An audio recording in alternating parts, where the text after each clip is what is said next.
সিতাই কায়েতের বাড়ি বুথে পথশ্রী প্রকল্পে পাকা রাস্তা সংস্কার কাজের শুভ সূচনা।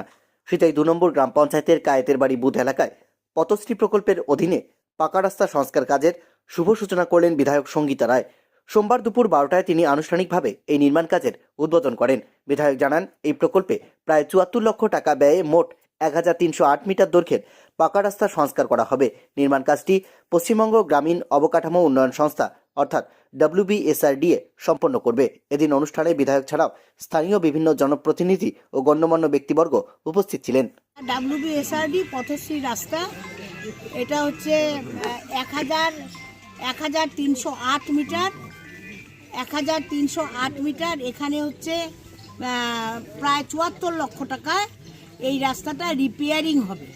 মানে এটা হচ্ছে আবার যে রাস্তা আছে সেই রাস্তাটা বড় হবে, রিপেয়ারিং হবে। তা আমি এইখানে যারা যারা আছে, আমাদের প্রধান আছেন, আমাদের যারা পঞ্চায়েত মেম্বাররা আছেন, তাদের কাছে একটাই অনুরোধ, আমাদের মাননীয় মুখ্যমন্ত্রী খুব কষ্ট করে রাস্তা আমাদের দিচ্ছেন। সুতরাং এখানে রাস্তাটা করতে যদি ছোট কোনো গাছ বা বাঁশ স্তূপের ২-১টা বাঁশ কাটতে হয়, কেউ যেন এই নিয়ে সমস্যা না করে, রাস্তাটা যেন খুব সুন্দর হয়।